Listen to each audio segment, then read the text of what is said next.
Okay, so I'm going to talk about the divided brain and how to manage it. Right, so this is one of those themes that I always come back to because ultimately I think this is behind so much of our anxiety, our stress, our fear, but equally behind our success, fulfillment, and happiness. It's this lifelong battle between the two different parts of our brain, essentially. And in my book, Let's Do This, I go into quite a lot of detail around this because this is a subject that's fascinated me forever. Since I got into this 10 years ago, these were the type of concepts and ideas that really actually started to get me thinking differently, because I started to realize, oh, we're not these perfectly rational human beings that I was sort of led to believe. Because for years and years and years, and I know many of you have been in this situation, I couldn't understand how I could make these rational decisions one minute and then do the absolute opposite the next. And I'd say right about now, there's a lot of people stuck and confused because they're probably saying things along the lines of, right, tomorrow I'm going to go for that run, or I'm going to do a hit session with Joe Wicks in the morning, or whatever it is, or I'm going to tidy the loft, I'm going to write that book that I promised myself, I'm not going to lose my temper with the kids, whatever it is, right, for you, only to completely bulldoze all those ideas. So all of a sudden, the run that you promised yourself that you were going to do never happens, ends up being a Netflix binge. All that lovely healthy food you were going to eat turns into like crisps and chocolate. How does that happen? For me, for many years, my big one that I always joke about in many ways was the fact that I could literally be in the queue waiting to get a drink and 100% convinced in my mind, I'd made the choice. I was having a sparkling water. It wasn't up for grabs. It was a sparkling water. I'm in the queue approaching the bar with a sparkling water. Those immortal words would cut through the beer-soaked air. What do you want? And I would respond with total confidence and authority. Pint of beer, please. What? You know, it's always one of them that I come back to, and having done that a couple of times, you're like, how can that happen? Like, what is going on? And that was at a point in my life I didn't understand how the brain actually worked. And then when I got into the science and the philosophy and the research, I started to figure a few things out. And what I realized is this, like, there's almost two parts to our brain. And when you go back through, and I'm talking all the way back to the great thinkers, you see this story played out over and over again, that there's two parts to the brain. Oh, that's a really important phone call that's just come in for me. I'm going to have to ignore it. Oh no. I'm going to have to put it down. I'm going to have to let it ring out. I can't put it down. It's too important. I'm going to have to just let it ring out. Oh, it's rung out. Right, I'm going to carry on. So, there are, hopefully it doesn't call back again. There are two parts to the brain, right? There's this more powerful, primitive part of the brain. And then there's this rational, human part of the brain. The human part of the brain, that's the part of the brain that says, tomorrow I'm going to do Joe Wicks. Tomorrow I'm going to be just about amazing. And then the primitive part of our brain is not in tune very often. Is like, I don't care about Joe Wicks and his lovely flowing hair. All I care about is getting your genes into the next generation and keeping you alive long enough. Therefore, bouncing around with Joe Wicks in the morning, there's too much innuendo in here. I'm trying not to go that way. But getting up and doing a hit session with Joe Wicks in the morning, like, does not serve that purpose. Unless you happen to be Joe Wicks' wife or girlfriend or whatever. It doesn't serve that purpose, right? Because it's just wasting energy. Why would you waste energy? Right, so this battle ensues. It's the same with, I'm going to get up and write my 300 words because I've made this lovely rational choice to do it. And the primitive brain wakes up and says, well, I can't be bothered, I'm tired. Like, I don't get it. We don't do it.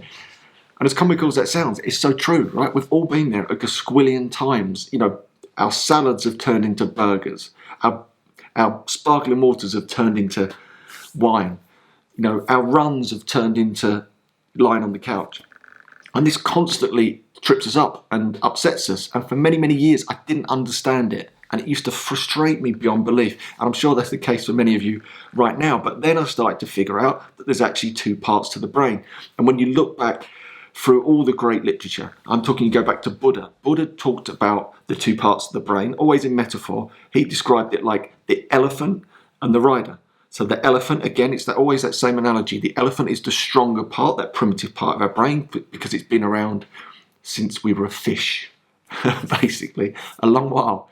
And then the newer acquired part of our brain, which is the rational part of our brain, prefrontal cortex, which actually only appeared about 70,000 years ago, right? Which is the blink of an eye. And don't forget, that means that just 70,000 years ago, we were the same as those woodpeckers that I was chasing this morning. All the animals out there, we were the same. Right? And I find that endlessly fascinating, by the way, that just 70,000 years ago was when we, grew the prefrontal cortex, whether that was divine intervention or evolution or whatever it is, that's up to you to decide. But that is what created this duality in our brain in many ways. And that is the gift, that gift of humanity, that gift of foresight is in that rational part of our brain. But the second we got that, we started this battle with the stronger primitive part of our brain. Plato described it like the rider with the reins and on the chariot. So the horses in many ways were like that stronger part of our brain, and we're on top just trying desperately to hang on with the reins. Again, it's the same metaphor. Freud, his metaphor was this. He has the ego, the ID, and the superego. Right, they're the three parts of the brain, is the way that he described it. And to put that into a metaphor, it's like the ego is us, like the rational part of our brain, like trying to steer a chariot or an old buggy. The horses out the front that are wild and lustful, and they just want what they want and they're on survival mode. They are like the ID. So our job is to control the ID. And the superego is like the father of the charioteer, the person trying to drive the buggy, sitting in the back, telling you exactly how to drive. I think that's about as good an analogy as I can come up with. But anyway, all of those things are telling us the same thing. And if we look to modern day for that analogy, the chimp paradox by Dr. Stephen Peters, a book I love, I've recommended many, many times, is the same analogy. I.e. that chimp is that more powerful part of our brain, and then our job as the human is to try and manage that chimp, right? And ultimately, this is the great challenge of life, is trying to use that rational part of your brain to manage the more powerful, primitive part of your brain, to try and be the rider, to manage like the powerful elephant.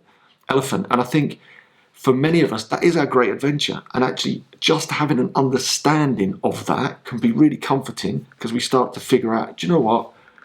We're not these perfectly perfect humans after all. We're perfectly imperfect humans, and we're just doing our best, to try and steer this thing at times. And I think my objective, my goals behind all of this stuff that I do is first and foremost for myself to try and manage this stuff and learn this stuff, but it's also to share it so that we can come up with concepts and ideas to use our rational brain to manage the more powerful primitive part of our brain.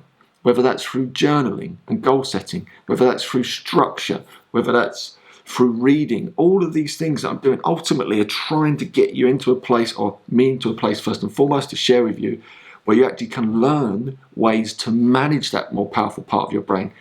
Because once you're aligned, unbelievable things happen. But when you're misaligned, there's that constant frustration of, how did that happen? How did I again promise myself that never again, moments that I've been through a squillion times. But when you start to get it right and align, you are superpowered, because you've got those both parts of your brain working together, heading in the same direction. But it's really difficult to do. And I think another great analogy, just while I'm on a roll, is Prometheus from the Greek mythology, if you're familiar with that story. But just to quickly give you the overview, and this is the perfect one in my opinion. Prometheus helped Zeus become like lord of all the gods and humanity. But Prometheus was unhappy with the way Zeus was treating humankind, who at that stage were just like animals, but they were humankind. So Prometheus stole fire from Olympus and gave it from Olympus and gave it to the humans, right? And that gift of fire was like us getting that rational part of our brain 70,000 years ago. It was what made us distinctly human, right? This power, this gift of fire. So the metaphors all in there, but also baked into that is that that gift is quite a new gift, and we still haven't quite learnt to manage the power of that foresight and that gift of being human. I think that sort of sums it up nicely. And just to round that story off, Zeus got really fed up with Prometheus, so he banished him, tied him to a rock, and let this gigantic eagle come down, swoop down every day and eat out his liver, only for it to regrow that night. So this like eternity of pain would happen day after day after day. He did eventually let Prometheus go, just so you know. And it's not a true story, it's a myth, a Greek myth, just to be clear. But anyway, so there's the concept, right? We've got this powerful part of our brain, primitive part of our brain, what I call it in my book, let's do this, and then the more rational part of our brain, the human part of our brain. So our job, your job, let's just see how long I've been banging on for. Right, cool. Our job is to learn ways to manage that more powerful part of our brain. So how do we go about doing that?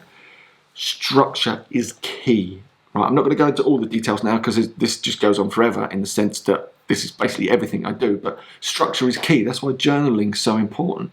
Like using that rational part of your brain to set some framework to allow that more powerful primitive part of your brain to feel settled, to feel like, right, you've got this. You know what's going on. There's a structure for our day. There's a plan. I'm sort of okay to follow along. Whereas if it's left to chance and just making it up as you go along, you lose every time.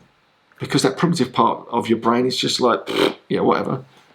It's got its own agenda, and its agenda is rarely ever aligned with yours unless you put the effort in to make that happen. So everything that we're doing together is designed to try and give you that structure, whether that's taking a break from alcohol, whether that's journaling, whether that's setting goals, whether that's showing up on here to sort of get a bit of midday motivation. All of this stuff is building up that structure within your brain to allow you to manage the primitive part of your brain. And here's the caveat just before I wrap it up. But don't forget, like even if this is new to you, this knowledge, just accept the fact, and this in itself is very comforting, that you are a perfectly imperfect human. Like that gift of fire, we're just trying to figure this stuff out, right? So you will make mistakes. You will get it wrong. There will be times that you promise yourself you're going to do something and you don't do it. Does that mean you're broken? No. Does that mean you're weak? No. Does that mean everyone else is perfect? No. No one is perfect. This is the great battle that we all face for life, is trying to learn ways to manage the elephant that we're all just bobbing along on the top of. But that's where I think life's great journey is, and a lot of the excitement of life and the purpose and meaning and happiness is actually in trying to figure out these ways to control that thing, but also giving yourself just enough slack to know that you're not perfect and it will go wrong. And occasionally the elephant's just going to charge off where it likes, or the horses are going to charge off where they like, and you're just going to be following on behind as best you can. Anyway, I'll wrap that one up there and we'll do some questions.